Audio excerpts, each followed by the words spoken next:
기도하겠습니다. 우리에게 참 평화로 찾아오신 우리 구주 예수 그리스도를 찬송합니다. 주님께서 우리에게 이루신 이 평화를 맛보기 위하여 주님의 날 저희로 예배로 부르심을 감사합니다.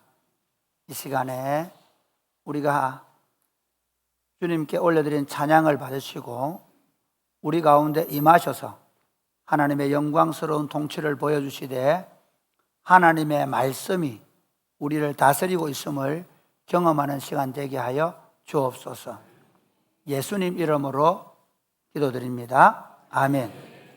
오늘 우리에게 주신 하나님의 말씀은 마태복음 21장 12절에서 17절 말씀입니다.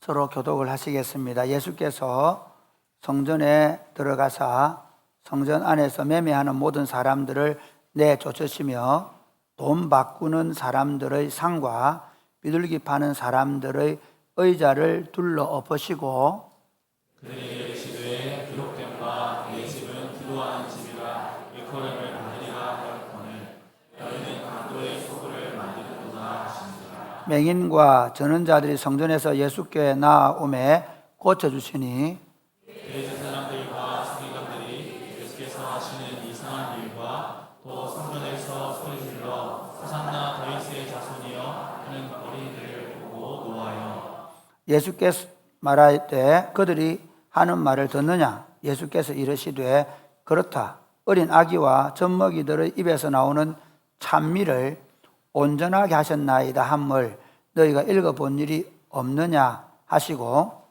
그들을 떠나 성 밖으로 베다니에 가서 거기서 유하시니라. 아멘. 한 주간 평안하셨습니까? 네, 사실은 요즘 소란하죠. 선거한다고 소란했는데 선거 끝나고 나니까 또 광장의 소리로 세상이 소란합니다. 여러분 참 이 역사는 반복된다고 생각이 드는데 40년 전에 우리는 독재가 우리 20대들을 옥죄고 우리나라를 무너지게 한다 생각을 가지고 독재에 항거하며 민주화 운동을 일으켰던 적이 있습니다. 저는 86학번으로 그 독재와 맞서 싸울 때 범내골에서 서면에서 그리고 국제시장 있는 그 곳에서 우리 후손들에게 민주주의를 물려주기 위해서 싸웠던 세력입니다. 그리고 지금 광장에서 20대, 30대들이 부르짖는 소리는 공정하지 못하다는 것입니다. 공정하지 못하다. 제가 이 상황을 보면서 굉장히 안타까운 건 뭐냐 하면 그 공정하지 못하다고 느끼는 세상을 누가 만들어 놓은가 하면 40년 전에 독재와 맞서 싸우며 민주주의 국가, 민주화된 세상을 만들겠다고 싸웠던 사람들이 지금 정권을 잡고 다스리고 있는 사회 속에서 지금 20대, 30대들은 공정하지 못하다고 지금 광장에서 부르짖고 있습니다. 우리는 독재 때문에 행복하지 못했습니다. 지금은 공정하지 않아서 20대, 30대들이 불행하다고 느낍니다. 그러면 그 민주화를 부르짖고 그랬던 사람들이 지금은 다음 세대에게 또 다른 걸림돌이 되고 있는 이 모습은 어떤 모습일까요? 그들이 물려주고자 했던 세상은 어떤 세상이었을까요? 그런데 지금 20대들은 저 사람들이 자신의 기득권을 이용해서 공정하지 못하게 자기들의 욕심을 차리고 있다고 생각하는 거예요. 사람이 살고 있는 세상에서 어떤 제도적인 개선, 어떤 주의나 이념도 사람을 진정으로 행복하게 해줄 수 없다는 사실을 우리는 지금 이 역사의 흐름 속에서 발견해야 합니다. 우리는 어떻게 하면 더 행복해질 수 있는가? 어떻게 하면 내 삶이 좀 더 기쁘고 평안하고 만족할 수 있을까? 그게 골몰합니다. 그래서 열심히 돈을 모으기도 하고, 그리고 세상적인 지위를 갖기 위해서 공부를 하고 준비를 해서 그 지위를 갖기도 하고, 그리고 또는 선거를 통해서 권력을 갖기도 합니다. 그곳에 가면 내가 행복해지고 또 다른 사람을 행복하게 해줄 수 있을 것이라고 생각할 수 있습니다. 그런데 놀랍게도 지금 우리가 살고 있는 세상은 오히려 그것을 가진 사람들 때문에 더 힘들어합니다. 가진 자들 때문에 가지지 못한 사람들이 어려워합니다. 권력을 가진 사람 때문에 권력을 갖지 않은 사람들이 힘들어합니다.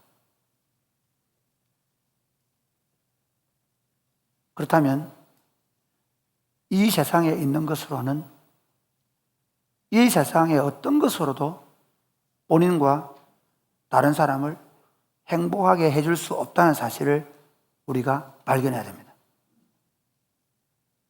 하나님께서 왜 인간이 불행해졌나?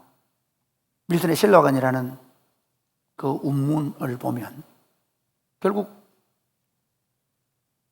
성경이 말씀하는 건 창세기 3장부터 인간의 타락으로 말미암은 죄가 세상에 들어오고 그 죄로 말미암아 세상이 이렇게 불행하게 되고 철저하게 그렇게 파괴되어 가고 있음을 우리가 성경을 통해서 알아야 합니다. 우리가 처음 창조를 받았을 때 하나님은 에덴 동산에 우리를 넣으시고 보시기에 좋았다, 토부하셨다, 그렇게 말씀합니다. 그러니까 좋았다, 토부했다, 이 표현을 어떻게 설명하면 좋겠습니까?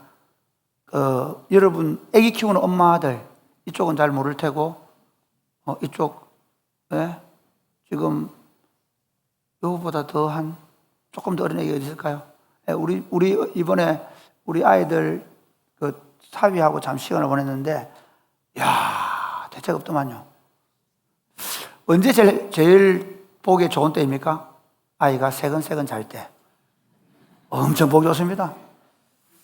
저는 그게 토보로 생각합니다.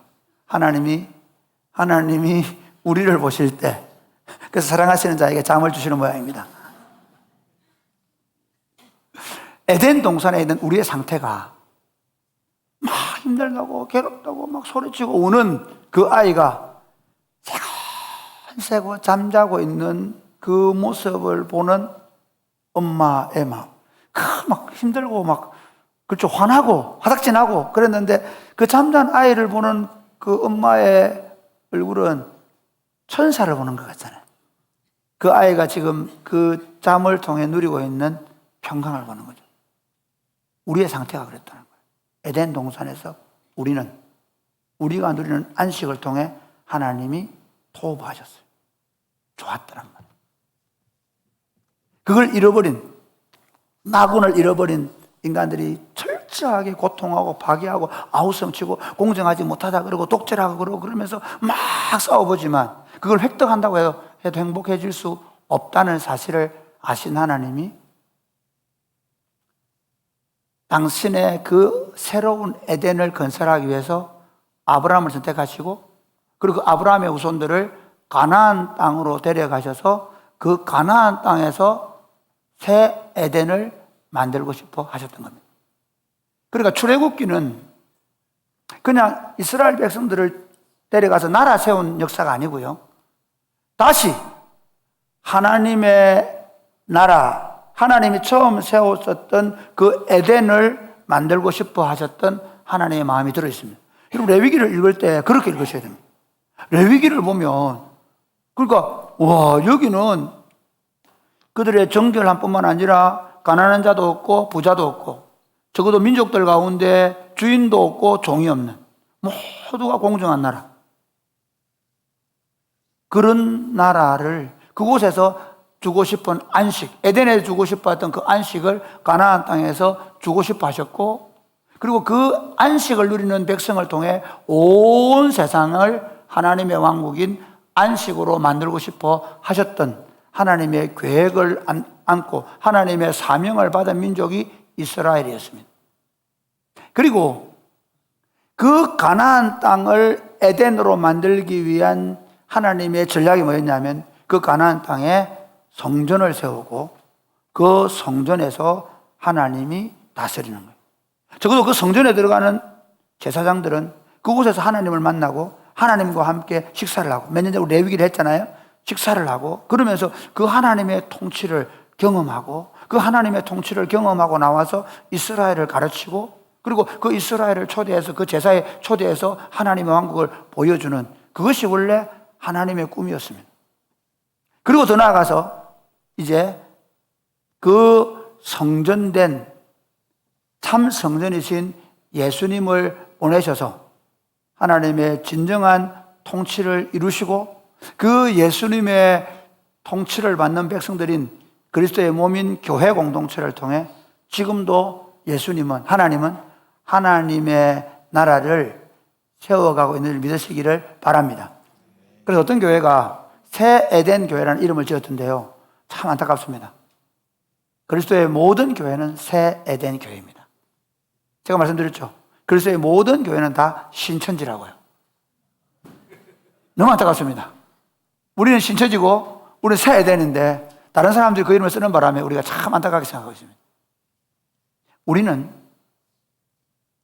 그 하나님의 통치를 받으며 적어도 주님의 날, 이 날을 구별해서 주님의 날 나와서 예배하는 이유가 혹시 예배하러 안 오면 벼락을 맞거나 하나님이 벌을 내리거나 아니면 뭔가 일이 꼬이게 만들기 때문이 아니라 적어도 이 날 이곳에서 주님의 온전한 통치를 받으며 하나님이 주려고 하셨던 그 안식을 누리고 그리고 하나님이 우리를 보실 때 토부한 공동체, 토부한 사람들로 만들기 위해서, 그래서 주님 안에서 여러분이 지금 이곳에서 안식하시면서 혹시 주무셔도 아무 관계 없으십니다. 그런 나라를 주님이 만드시기 위해서 이 땅에 오신 줄 믿으시기를 바랍니다. 그런 관점에서 본다면 오늘 성경은 굉장히 중요합니다. 제가 계속 말씀드리지만 우리는 성경을 읽을 때 예수님이 걸어가셨다 이렇게 보면 안 됩니다. 말씀이신 그분이 계시하고 계시는 겁니다. 말씀이신 그분이 그 하나님의 말씀을 계시를 성취하고 계시는 겁니다. 그러니까 예수님께서 오늘 성전을 방문하시고 그리고 그곳에서 비둘기 파는 자들의 의자를 엎으시고 그리고 그들을 쫓아내시고 환전상들의 상을 엎으시고 하는 이걸 통해서 예수님은 어떻게 하나님의 통치가 이루어지는지를 보여주는 말씀을 하고 계시는 것입니다. 여러분, 이 사건을 통해서 하나님이 우리에게 하고 싶은 말씀을 듣게 되기를 주님의 이름으로 축복합니다. 예수님께서 그 그림자로 보여주셨던 그 그림자를 이제 몰아내시고 참 성전으로 오셔서 내가 통치하겠다, 내가 내 백성을 내가 직접 통치하겠다 하는 통치를 시작하기 위해서 그림자들을 내어보내는 사건으로 이 본문을 보게 되고, 그러면 이 그리스도의 통치를 받는, 하나님의 통치를 받는 이 하나님의 성전된 공동체가 어떤 모습으로 계속적으로 세상에 나타날지를 우리가 볼 수 있어야 하는 것입니다. 오늘 본문의 말씀을 가지고 참 성전이신 예수님이라는 제목으로 말씀을 전하려고 합니다.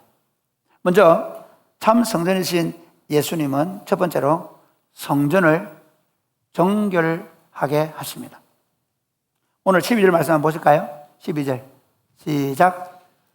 예수께서 성전에 들어가사 성전 안에서 매매하는 모든 사람들을 내쫓으시며 돈 바꾸는 사람들의 상과 비둘기 파는 사람들의 의자를 둘러 엎으시고, 그 다음에 13절 그들에게 이르시되 기록된 바 내 집은 기도하는 집이라 일컬음을 받으리라 하였거늘 너희는 강도의 소굴을 만드는도다 하시니라. 예.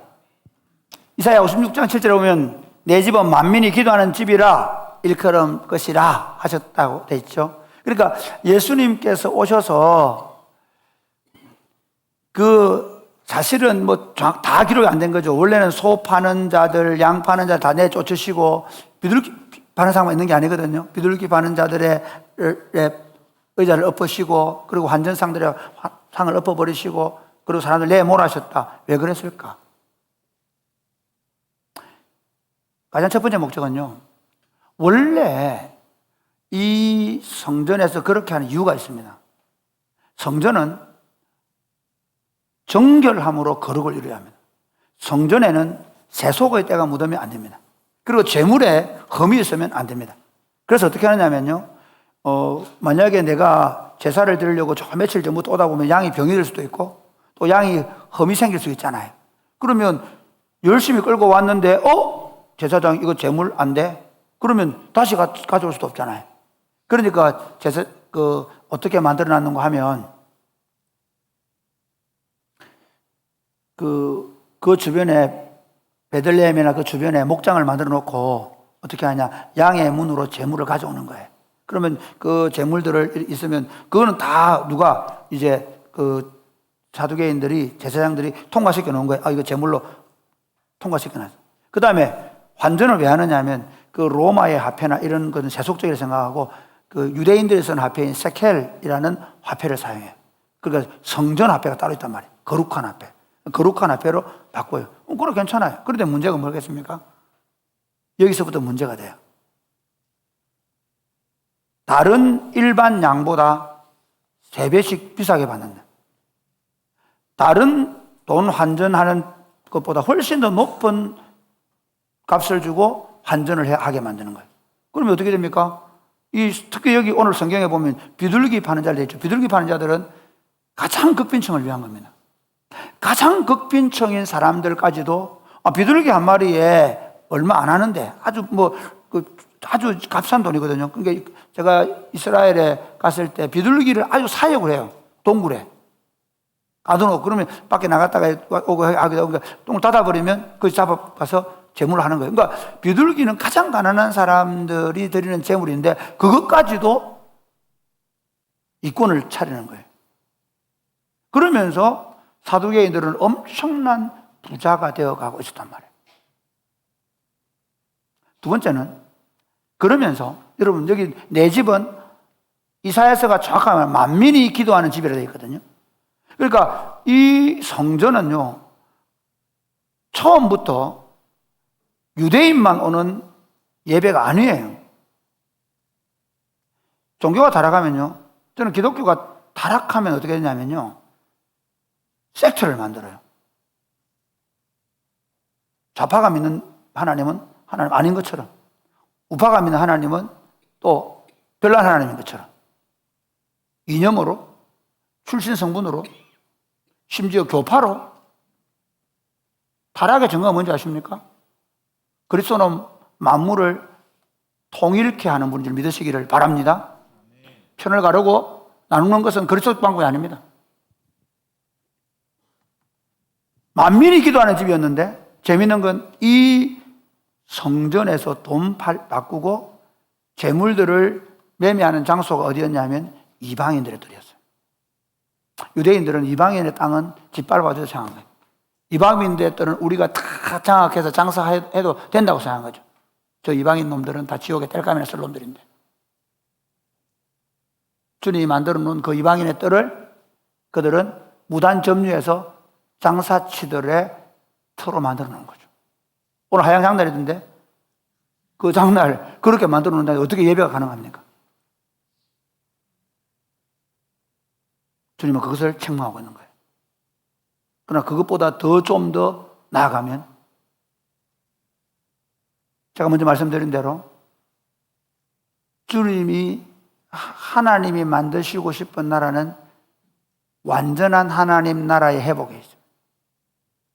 메시아가 오시기까지 성막과 성전을 통해 메시아가 완성될 할 구원, 메시아가 이룰 하나님의 나라를 그림자로 보여주는 것이 제사제도였습니다. 제사장들은 참 완전한 대제사장이신 예수님의 그림자였고 양과 소나 비둘기도 우리들의 유일하고 영원한 재상장신 예수 그리스도의 그림자였습니다. 이제 그분이 오신 겁니다. 그래서 예수님께서 공생애를 3년 6개월 사시는, 약 3년 6개월 사시는 동안에 제일 첫 번째 요한복음 2장에 보면 성전을 정결케 한 사건이 나옵니다. 그러면 이렇게 말씀하십니다. 이 성전을 헐어라. 내가 사흘 만에 일으킬 것이다. 그게 어떤 의미인가 하면 이제 내가 이 성전을 헐러왔다. 더 이상 이 성전은 의미가 없다. 그래서 그때도 똑같이 채찍을 가지고 양과 소를 쫓아내시고 비둘기 파는 장들을 가져가라 얘기하고 그런 사건이 나옵니다. 그렇게 이제 내가 온 건 바로 이 성전을 새롭게 지으러 왔다. 그걸 먼저 공생에 선포하시고 이제 마지막 십자가의 죽음을 한 나흘 정도 앞둔 이 시점에 어떻게 해요? 이제 이 성전에서 말씀하시는 거예요. 이제 내가 완성할 거다. 성전을 정결케 하는 것이 단지 그들의 이속을 챙기는 문제뿐만 아니라 이제 그림자를 깨끗하게 지워주시고 참 성전된 그리스도의 몸을 세우시기 위하여 지금 성전을 정결케 하고 있음을 믿으시기를 바랍니다. 그 참 성전이 어떻게 세워졌습니까? 우리 구주 예수 그리스도께서 십자가에 죽어 주심으로 완전하신 제사장, 영원한 제사장께서 친히 흠없는 하나님의 어린 양이 되셔서 십자가에 죽어 주셔서 자기 백성들의 모든 죄를 담당해 주심으로 다시는 제사 드릴 필요가 없는 완전한 제사를 드리시고 하늘 성전에 들어가심으로 말미암아 그 예수 그리스도를 구주로 받아들이고 그분을 완전한 제물로 받아들이고 그분을 우리들의 구세주로 받아들인 하나님의 백성 공동체를 하나님의 영인, 예수의 영인 성령을 주셔서 그 성령을 받은 자들이 그리스도의 몸으로 존재하는 교회가 되어 우리가 그분의 성전이 된 줄 믿으시기를 주님의 이름으로 축복합니다. 그분이 성전을 정결케 하신 이유는 그들의 단지 탐욕만 없앤 게 아니라 그림자를 몰아내시고 참 성전을 지으신 것입니다. 교회는 일요일 되면 예배당에 모여서 그냥 예배 한번 드리고 오는 사람들의 모임이 아닙니다. 만약에 이 교회가 오늘 이 예배당에 모였지 않고 만약에 우리가 한 번씩 비전필드에 모여서 예배 드리잖아요. 그러면 그곳이 하나님의 성전으로 나타나는 겁니다. 그래서 교회에서 예배 들어가면 성전 간다. 심지어 예배당 지을 때 주로 목사님들이 성전을 짓는다고 그래서 정말 그분들은 신학 공부를 어떻게 했는지 물론 이런 거룩한 곳이다. 예배하는 곳이다라고 해서 성전이라고 부르면 우리가 조금은 생각할 수 있는 그런 그것은 정확한 의미로 성전이 아닙니다. 우리가 성전입니다. 할렐루야. 사랑하는 여러분, 우리 안에서 우리는 그래서 목사가 설교를 잘하고 성가대가 화려하고 예배당이 아주 깔끔하고 예뻐서 그래서 예배를 잘 드리는 게 아닙니다. 예수 그리스도의 보혈의 피를 힘입어 할렐루야. 온 하나님의 백성들이 예수 그리스도의 보혈을 힘입어 담대하게 하나님 앞에 나아가는 그 성전된 그리스도를 힘입어 나아가는 또 다른 성전으로서의 교회 공동체임을 믿으시기를 주님의 이름으로 축복합니다. 그러므로 사랑하는 여러분, 여기서 우리 생각해야 합니다.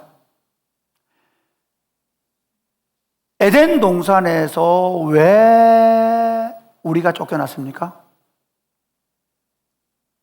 그들의 탐욕 때문에. 지금 성전에서 벌어지는 일이 뭐죠? 그들의 탐욕 때문입니다.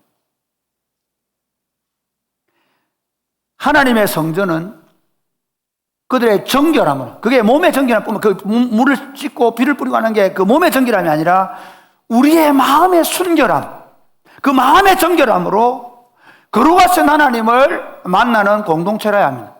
그런데 만약에 우리가 교회 공동체로 그리스도의 몸인 성전 공동체로 존재하면서 우리 안에 탐욕이 일어난다면 목사가 탐욕에 젖어든다면, 교회 공동체 안에서 직분이나 다른 어떤 것 때문에 탐욕에 교회가 4분 5일 한다면 그게 교회 공동체일 수 있으면, 적어도 교회란 이름을 붙일 수 있지만 그리스도께서 만들고 싶었던 교회의 모습입니까? 오늘 우리는 이 성전을 정결케 하시는 예수님의 모습을 보면 첫 번째 우리 생각해야 될게 뭐냐면, 내 안에 너희는 그리스도의 몸이다라고 말했으니까 그게 우리의 몸일 수도 있고 우리 공동체일 수 있는데, 내 안에서부터 있는 탐욕, 그 탐욕이 들어오면요 다른 사람을 짓밟는 거예요. 그 탐욕이 들어오면 다른 사람을 무시하는 거예요. 그 탐욕 때문에 교회 공동체 안에서 다른 사람을 공격하는 거예요.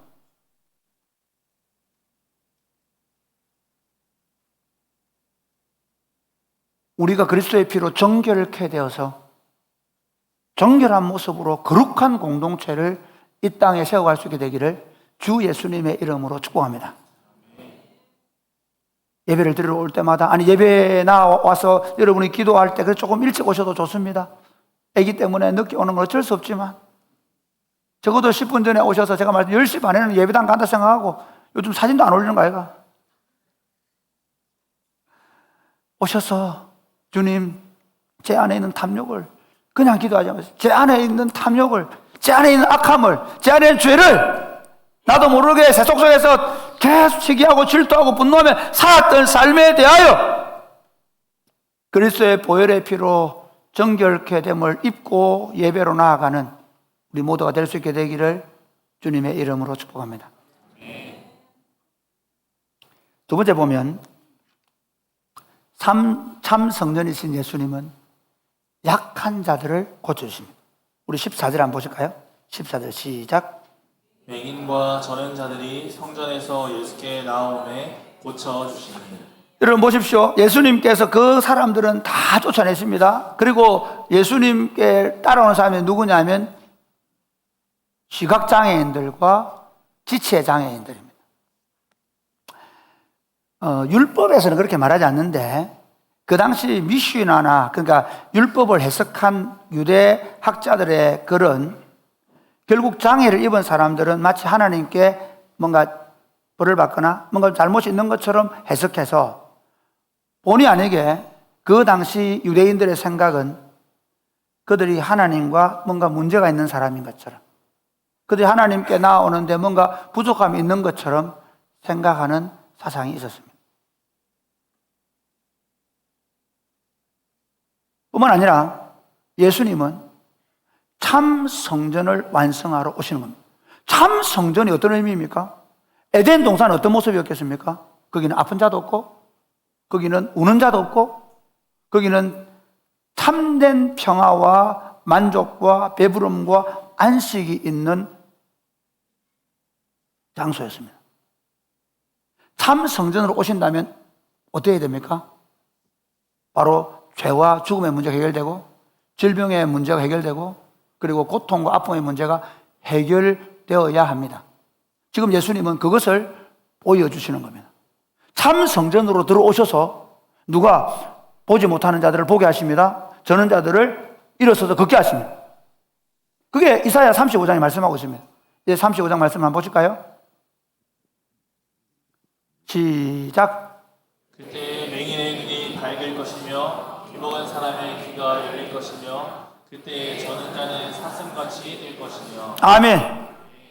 이게 메시아의 왕국이 오면 이제 더 이상 사단의 통치, 죄의 영향력이 나타나지 않는 하나님의 치유와 회복이 이루어지는 공동체, 그것이 바로 참 성전에 오신 예수님의 모습인 것입니다. 예수님이 우리 죄를 짊어지심으로 말미암아 우리가 죄로부터 완전하게 정결케 해주는 믿으시기를 바랍니다. 주님이 씻어주는 피로 씻어주는, 주님이 채찍에 맞음으로 우리가 나음을 입었음을 믿으시기를 바랍니다.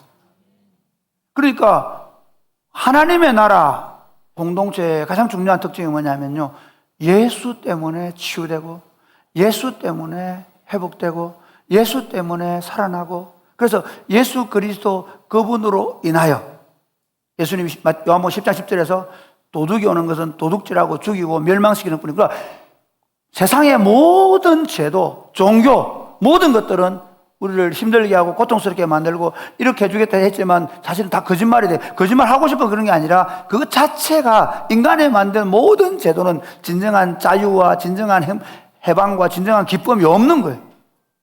내가 온 것은 양으로 생명을 얻게 하고 더 풍성히 얻게 하려 함이라. 할렐루야. 예수님은 지금 성전에 들어가시면서 자신이 어떤 메시아인지, 생명과 풍성함의 메시아이심을 보여주고 계신다는 사실을 믿으시기를 바랍니다. 예수님이 십자가에 죽으심으로 말미암아 우리의 모든 죄와 우리의 모든 질병과 모든 고통을 십자가에 못 박아 버리시고 우리에게 영생과 부활을 주셨다는 사실을 믿으시기를 바랍니다. 그러므로 사랑하는 여러분, 우리가 주일마다 드리는 이 예배는 바로 그 성전 안에 들어와서 주님이 주시는 진정한 자유, 진정한 기쁨, 참된 만족과 배부름을 누리는 시간인 줄 믿으시기를 바랍니다. 세상 사람들은 돈에 굶주려합니다. 그 돈 없으면 죽는 줄 압니다. 그래서 그 돈에 목말라하고 그래서 더 하지만 여전히 목말란 인생을 살아가고 있습니다. 세상 사람들은 권력에 취해 있고 그 권력을 가지면 가질수록 그 권력에 취해서 온갖 악행을 저지르기도 합니다. 그들에게 참된 배부름과 만족은 없습니다. 그런데 우리는 주님 앞에 와서 주 안에 있는 나에게 안근심이 있으랴, 이 찬양을 하면서, 물론 이런 찬양만 하는 건 아니지만 우리가 하나님 앞에 와서 예배하는 그 순간에 우리가 가지고 있던 아픔과 상처와 고통과 눈물이 지워지고 하늘의 기쁨과 평화와 배부름과 만족을 돈이나 권력이나 세상이 줄 수 없었던 것들로 우리에게 채워주시는 하나님을 우리는 경험하기 때문에 주님 앞에 예배로 나온 줄 믿으시기를 바랍니다. 주의를 지키기 위해서 오지 마시기 바랍니다. 이 예배가 주는 배부름, 이 예배가 주는 자유함, 좀 더 나아가 볼까요? 그러므로 교회 공동체는요, 누구를 얽어매거나 누구를 착지하거나 누구를 옥죄거나 누구를 비판하거나 누구를 판단하는 공동체가 되면 안 됩니다. 교회 공동체에 들어와서 매였던 자들이, 포로된 자들이 자유함을 누리게 되는 것입니다. 할렐루야. 저는 목회를 하면서 제일 안타까웠던 게 목사들입니다. 단임 목사도 그렇습니다. 복장부터 교인들 보면 탁 단정하게. 그래서 아예 제가 여러분을 자유하겠습니다. 복음은 목사도 얽어매지 못한다. 저는 우리 부교육자들이 그래서 출근이나 모든 사역에 자유함을 줍니다. 복음을 안다. 복음을 누린다는 건요, 어떤 것에도 매이지 않습니다. 어떤 것에도 그 공동체에서 그를 고통스럽게 하고 힘들게 할 수 없습니다.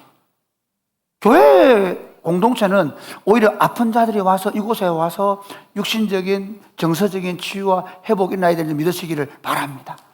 할렐루야. 그래서 여러분이 병 낫기를 위해 기도하는 거예요.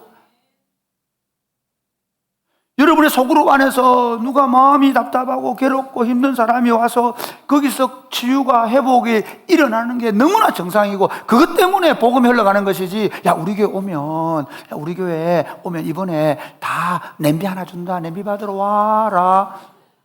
아니다, 우산대다, 우리 교회는. 그래서 봄철만 되면요, 이 세상 사람들이 너 교회 뭐 주노? 우산대 하나 가져가고. 물건을 안 산다니까요. 가게가 잘 안 된다는, 그냥 하는 얘기고. 우리가 가지고 있는 건 뭐냐? 예수 그리스도의 복음. 이 복음 때문에 사람이 살아나고, 이 복음 때문에 가정이 회복되고, 할렐루야. 여러분, 그냥 예배 시간에 와가지고, 아만 하고, 그냥 예배 찬송하나 부르고 집에 돌아가는 그런 바보 같은 짓 하지 마십시오. 주님이 여기 와서 우리에게 진짜 주고 싶은 건 뭐냐면요, 에덴 동산에 주었던 그 자유와 그 해방과 그 만족과 그 배부름과 그 기쁨과 그것들 우리에게 주고 싶어서 우리를 불렀는데 우리는 앉아서 그냥 주님 대충 하시고 빨리 끝내시옵소서. 왜 오늘 설교가 갑자기 길어서 또 이를 힘들게 합니까? 이러고 앉아있으면 이게 말이 되겠습니까? 그래서 좀 더 나갑시다. 이게 하나님 나라 공동체는 우리 안에 있는 게 아닙니다. 우리 공동체에 들어와서 예배드리고 속으로 하면서 치유되고 회복된 사람들이 누가 친구를 만났는데 아이고 때문에 죽겠다, 남편 때문에 죽겠다 그러면 뭐라 해야 되지 않습니까? 야, 걱정하지 마라. 삭꽃 가면 다 낫는다. 삭꽃은 사랑이 꽃피는 교회의 줄임말입니다.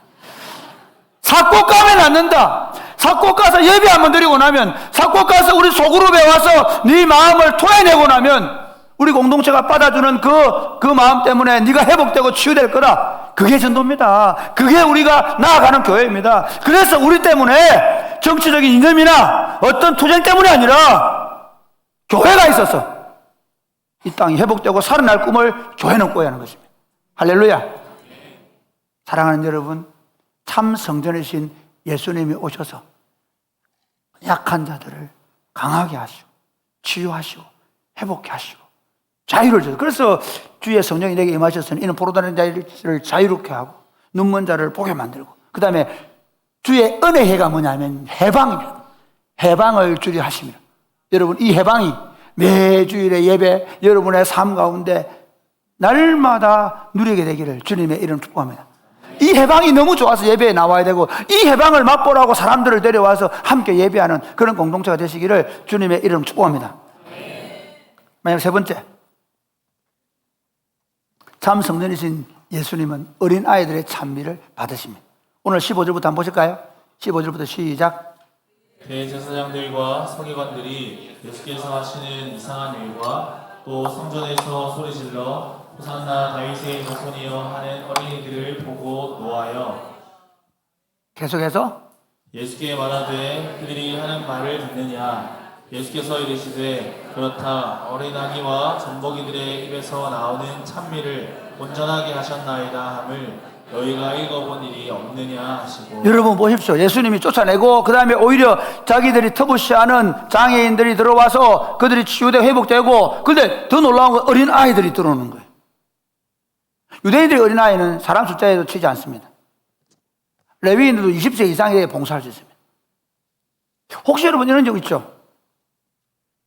옛날에 교회가 좀 문제가 있을 때는 아이들이 와서 교회에 떠들고 뛰어놀면, 여러분 사랑이 꼽히는 교회 어른들은 굉장히 은혜로운 분들입니다. 애들이 막 예배당에 뛰어놀고 시끄럽게 예배 시간에 그렇게 하는 적은 없지만, 그러면 눈총을 줍니다. 권사님들이 기도를 안 해가지고 기도를 안 해가. 여러분 애들이 우는 게 기도하고 무슨 상관이 있습니까? 아무 상관. 내가 아무리 기도해도 우리 애들이 우는 끝이지 않더라는 이 놀라운 진리를 제가 그럼 무능해서 그렇습니까? 아닙니다. 이게 무슨 얘기하고 싶으냐? 가치 없게 생각하는 사람들이 지금 주님을 오히려 사두개인들과 제사장들은 오히려 멀리 하시고 그 어린아이들이 쫓아옵니다. 그런데 여기서 중요한 게 뭐냐면요, 예수님이 지금 이 말씀 시편 8편의 말씀을 인용하고, 왜 어린아이들이 이렇게 노래하고 있는 걸, 시끄럽게 하는 걸, 소란하게 하는 걸 봐주고 있냐, 왜 이렇게 놔두냐 얘기하니까 뭐라고 하면 같이 아까 시작.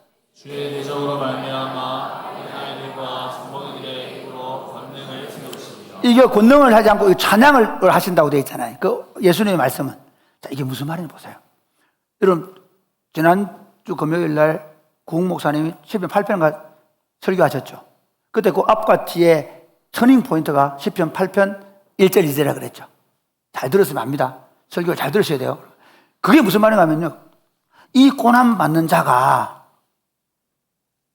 너무너무 힘들고 고통스러웠는데 주님이 뭘 보여주냐면 주님의 창조 세계를 보여줘. 주의 손으로 만드신 별과 달, 하늘을 보여주는 거예요. 그러면서 깨닫는 거예요. 주님이 다스리고 계시네요. 그래서 그가 그 고난 가운데 찬송하고 노래한다 했잖아요. 지금 자, 그런 관점에서 한번 보십시다. 지금 사두개인들과 바리새인들과 종교 지도자들은 종교의 탈을 가지고 있고 신학의 눈을 가지고 있습니다. 창조주가 오셨습니다. 그래서 그 창조주를 향해서 신란하고 그 창조주를 죽이려고 하고 있습니다. 그들의 눈이 닫혀 있는 것이죠. 그런데 이 어린 아이들은 호산나 다윗의 자손이여 이제 우리를 구원하라 노래를 부르고 있습니다. 우리가 지금 사실 21편 1절에서 11절까지를 우리가 종료주일에 했기 때문에 그래서 이번 주 강의는 제가 뛰어넘었는데요. 한번 보세요. 누가 보고 있습니까? 신학 공부한 사람들이 보고 있습니까? 매일 제사를 드리고 있는 제사장들이 보고 있습니까? 누가 보고 있습니까? 어린아이가 보고 있는 겁니다. 하나님 나라를 누가 봅니까? 신학 공부해서 봅니까? 문학 공부해서 봅니까? 아니면 대대로 예수 믿는 사람에게 보여줍니까? 아닙니다. 하나님이 보여주시는 사람만 봅니다. 할렐루야! 그게 계신 거예요. 우리가 설교를 듣고 우리가 예배를 드리고 있고 우리가 주님을 믿는 건요, 여러분이 놀랍습니다. 그래서 주님이 뭐라고 말씀하냐면 이 일을 어른들과 지혜로운 자들에게는 숨기시고 어린아이에게 나타내심을 감사합니다. 그런 거예요. 이게 무슨 말이냐면요, 세상의 어떤 학문으로, 세상의 어떤 경험으로, 세상의 어떤 과학적인 실험으로도 예수 그리스도가 메시아고 하나님이라는 걸 볼 수가 없는 거예요. 그런데 놀랍게도 주님이 우리 눈을 열어주시면 보이는 거예요. 지금 그걸 보는 거예요. 그 종교 지도자들은 보지 못하는 그 일을, 왜? 자신의 경험 때문에, 자신의 욕망 때문에, 자신의 신학적 지식이, 오히려 그 신학적이라는 의미가 어쨌든 그 신학은 하나님을 봐야 되는데 오히려 그 신학이 못 보고 있는 거예요. 야, 내가 그래도 토라 학교를 나와가 토라 학교에서 내가 가마리엘 문화에서 배웠는데 이것들이 그랬던 생각 누굽니까? 바울이에요. 적어도 지금 이 당시에 바울은 그런 마음이었어요. 누가 봅니까? 우리는 어떻게 봤습니까? 너희가 어린아이 같이 아니하면 하나님 나라를 볼 수 없다고 말씀하신 그게 진리입니다. 단지 보여주는 걸 그대로 볼 수 있는 눈을 가진 자만 하나님 나라를 본다는 사실 믿으시기를 바랍니다. 여러분, 성경을 들을 때, 성경을 읽을 때 성경이 보여주고자 하는 바를 그냥 아무 생각 없이 내 경험이나 내 사상이나 내 가지고 심지어 신학적인 지식이 아니라 주님이 보여주시는 대로 보려고 하시기를 바랍니다. 여기 좀 더 가십시다. 이 어린 아이들이 주님을 쫓아오고 있습니다. 주님을 따라 그 성전 안으로 들어오고 있습니다.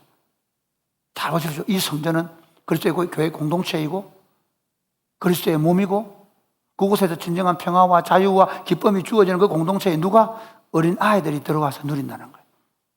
그래서 너희가 어린 아이 같이 아니면 하나님 나라를 볼 수 없고 들어갈 수 없다는 거예요.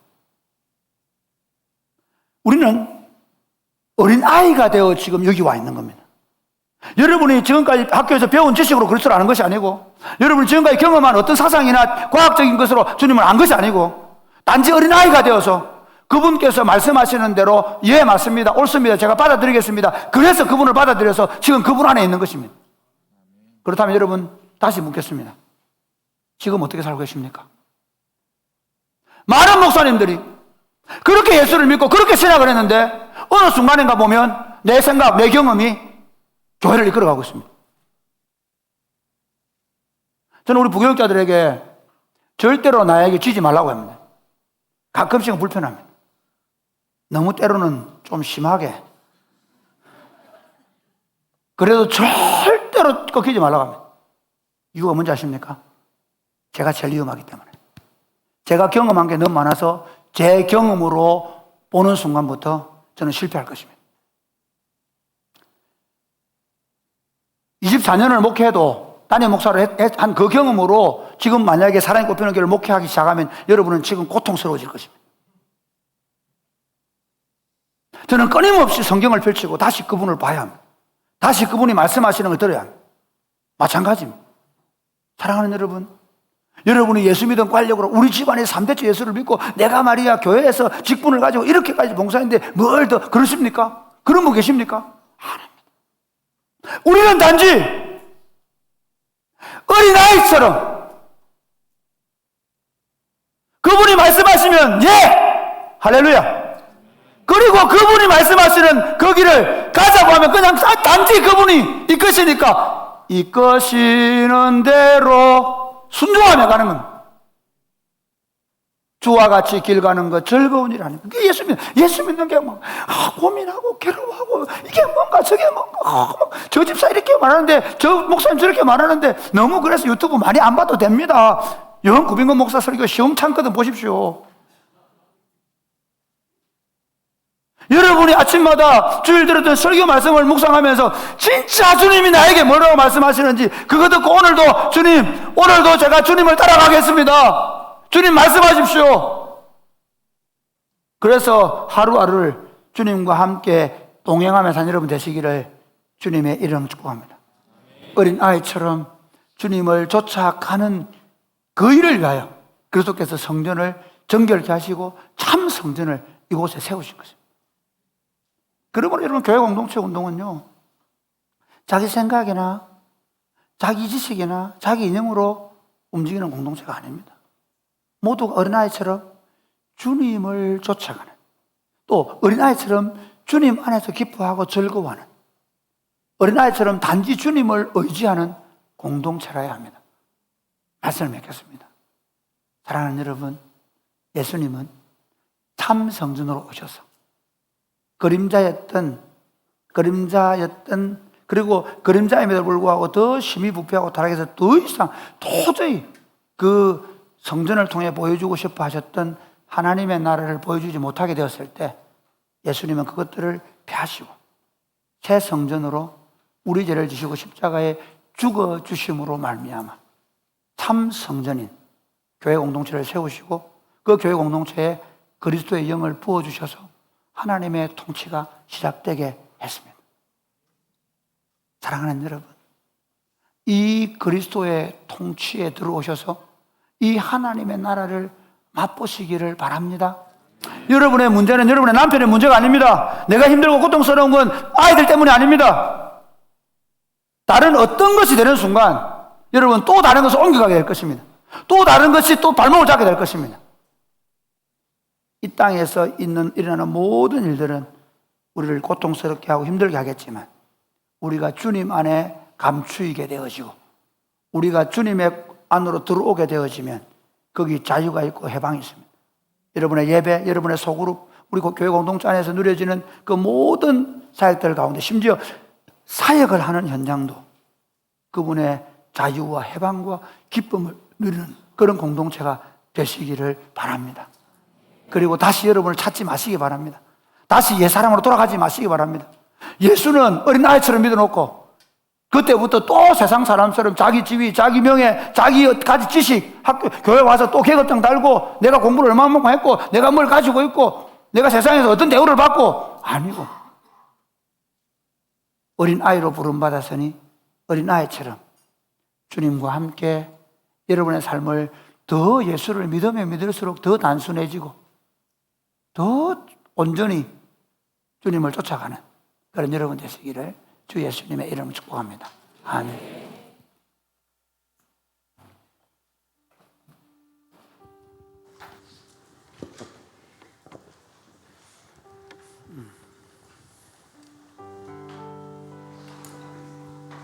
우리 다 같이 일어나 찬양할까요? 우리는 주의 움직이는 교회.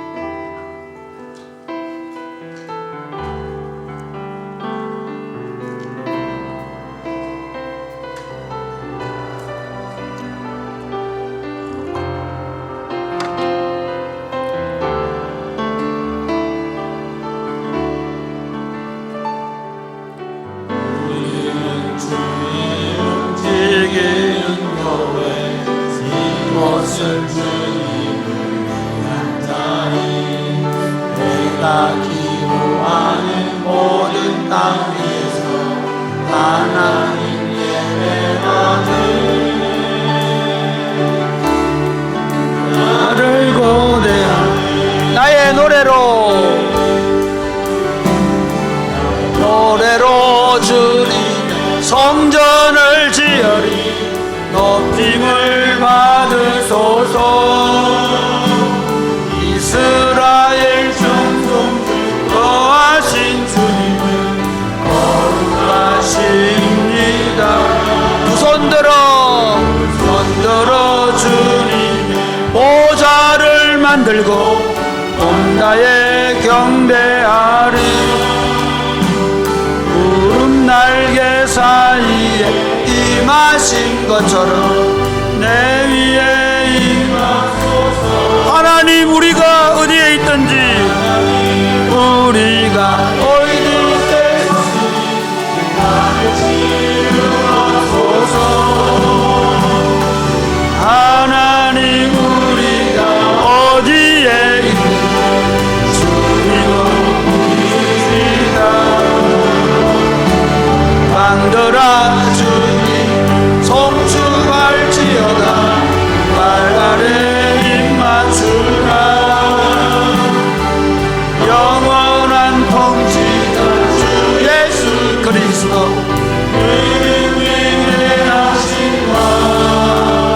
한 번 더. 우리는 주의 움직이는 교회 이곳은 주님을 만나리 내가 기도하는 모든 땅 위에서 하나님 예배하는 나를 고대하네 나의 노래로 주님 성전을 지으니 높임을 받으소서 이스라엘 찬송 중 거하신 주님 거룩하시니라 손들어 주님 보좌를 만들고 나의 경배하네 구름 날개 사이에 임하신 것처럼 내 위에 하나님 우리가 이곳에 섰으니 하나님 우리가 이곳에 섰으니 땅을 치유하소서 하나님 우리가 어디에 있든지 주를 높이리라 열방들아 주님을 송축할지어다 그 발 아래 입맞추라 영원한 통치자 주 예수 그리스도 그는 위대하신 와 사랑하는 여러분, 저는 성경을 읽을 때마다 하나님의 꿈을 봅니다. 그걸 제가 설교를 잘 못 풀어내는 것 때문에 늘 마음이 아픕니다. 그 하나님의 꿈을 우리 교인들이 더 잘 알고 그걸 더 풍성히 누렸으면 좋겠습니다.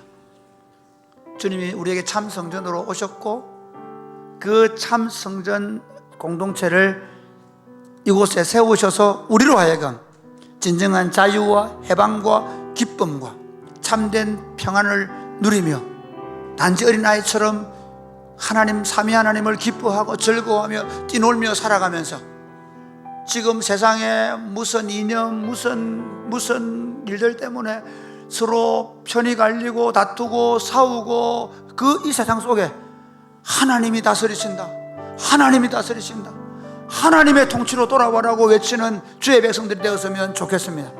하나님 주의 통치로 이 땅에 실현시켜 나가는 공동체가 되게 하여 주옵소서.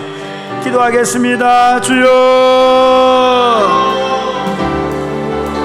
주여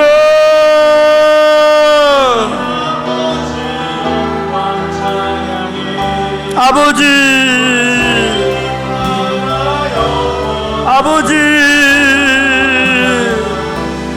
주의 통치를 이루어가게 하여 주옵소서.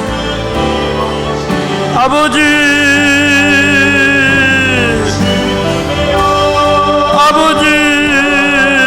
주님의 통치를 이루어갈 수 있도록 도와주시고 그 주님의 통치가 우리 가운데 더 힘있게 더 영광스럽게 나타나게 하여 주옵소서. 아버지께서 우리를 통해 하나님의 통치를 더 영광 있게 나타나기를 간절히 소망합니다.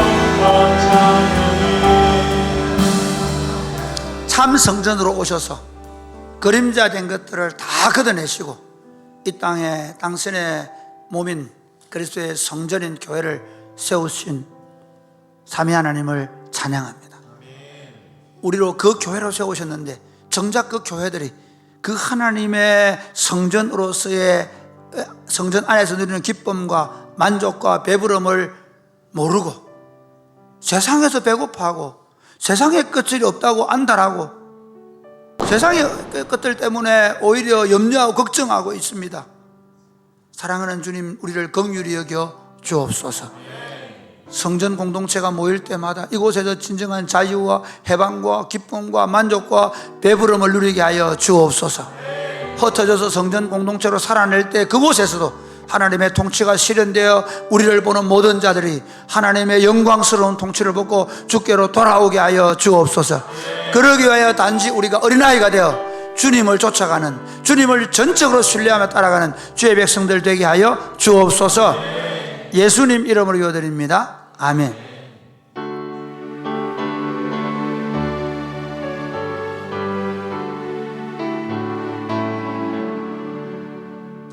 내게 있는 모든 것을 아낌없이 드리는 사랑하고 의지하고 주만 따라 살리라.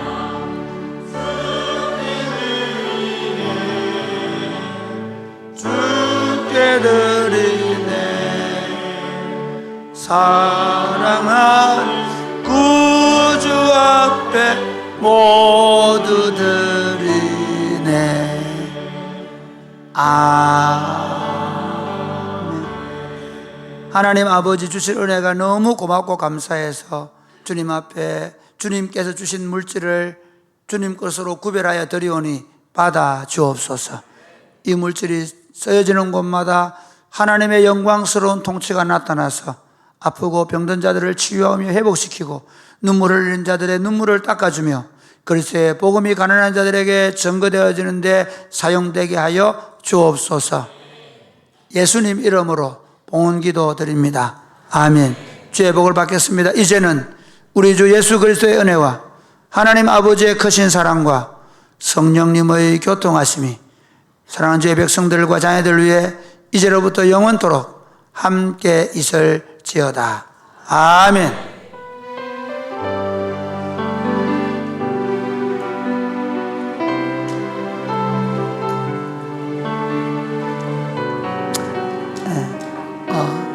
제가 예배 시간에 혹시 길게 하거든 화장실 가고 싶거나 몸이 불편하신 분들 일어나셔서 나가셔야 됩니다. 전혀 불편하지 않도록. 예배 마쳤는데요. 오늘 권요엘과 이세범이 결혼해 가 왔습니다. 일부 예배 기도해 줬으니까 인사드리겠습니다. 잘 살라고 박수 한번 해요. 네, 감사합니다. 우리 권요엘 군은 내가 알기로 유치부 때 우리 교회 왔는데 이렇게 잘 커졌고, 또 우리 세범 자매는 와서 교회 찬양, 어제 신혼여행 갔다 와서 찬양 같이 하고 했거든요. 네, 너무 고맙게 생각합니다.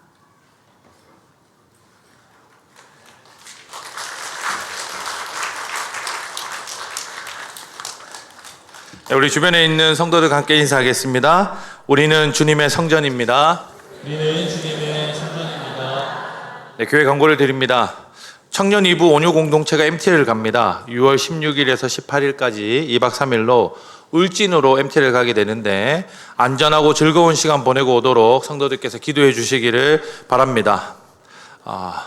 교회 여름맞이 대청소가 있습니다. 저희 교회 전체에 에어컨이 25개인데요. 에어컨 25개를 전부 분해 청소했습니다.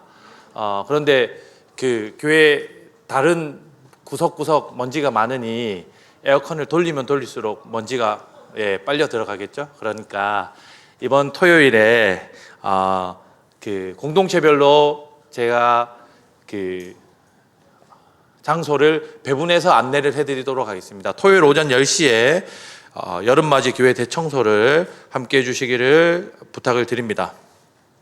세 번째입니다. 유아 세례 부모 교육이 있습니다. 6월 21일 주일 오후 4시부터 6시까지 4주간 교육관 2층 세미나실에서 진행됩니다.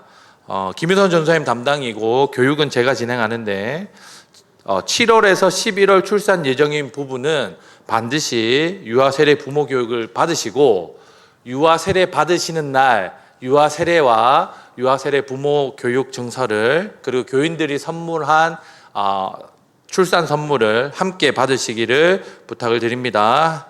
잘 참여해 주시기 바랍니다. 네 번째 광고입니다. 작년에 시작했던 삭꽃 사역 축제 SMF 삭꽃 미니스트리 페스타가 7월 3일, 4일 양일간 저희 교회에서 있습니다. 교회 전반적인 사역을 소개하고 성도들이 체험하는 시간들을 잘 준비하도록 하겠으니 성도들께서 기억하시고 참여해 주시기를 부탁을 드립니다. 5번입니다. 지역 전도가 7월 5일부터 9일까지 4박 5일간 본교회에 있습니다. 지역 전도를 몇 년 저희가 해봐서 성도들 잘 아시겠지만 본인 일터로 본인이 전도하고 싶어 하는 베스트가 있는 장소로 음료와 선물 배달, 음료 배달을 요청을 하시면 저희 교회 청년들과 성도들이 가지고 가서 축복도 해드리고 음료도 전달해드리는 그런 좋은 시간이니 성도들께서 기억하셨다가 지역 전도를 잘 활용하시고 시간 되시는 성도들이 많이 참여해 주시기를 부탁을 드립니다. 교우 소식 전합니다. 혼인 예배가 있습니다. 구본수 강소원 집사님의 차녀 구주은 양과 미국에서 만난 앤드류 군이 6월 20일 토요일 오후 4시에 미국에서 결혼 예식을 합니다. 두 집사님은 어제 출국하셨다고 제가 들었는데 혼인 예배 잘 마치고 행복한 가정 잘 이룰 수 있도록 여러분들께서 기도해 주시고 축복해 주시길 바랍니다. 다음 오병이어입니다. 김현숙 집사님께서 남편 장래에 보여주신 성도들의 사랑과 하나님의 은혜에 감사하다고 오병이어 하셨습니다. 우리 감사하고 위로하는 박수를 하겠습니다. 출산하신 가정들, 요양원과 입원해 계시는 성도들, 병환 중에 계시는 성도들을 위해서 지속적으로 함께 기도해 주시기를 부탁을 드립니다. 우리 교제의 찬송 함께 하겠습니다.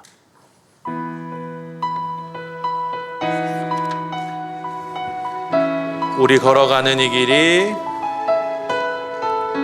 걸어가는 이 길이 결코 처음 밟는 길은 아니야.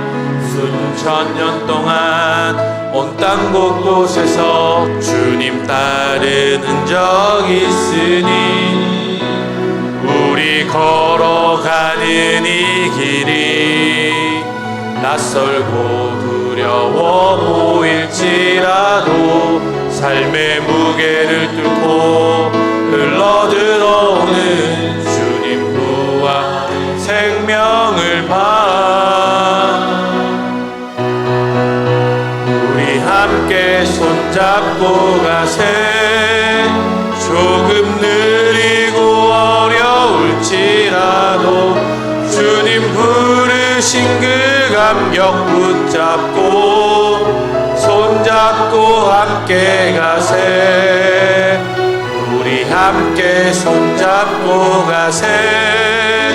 때론 더디고 힘겨울지라도 주님 부르실 그날을 향하여 손잡고 함께 가세. 감사합니다. 목사님 만나 뵙기 원하시거나 새가족 등록하기 원하시는 성도들은 새가족실로 오시면 되겠습니다.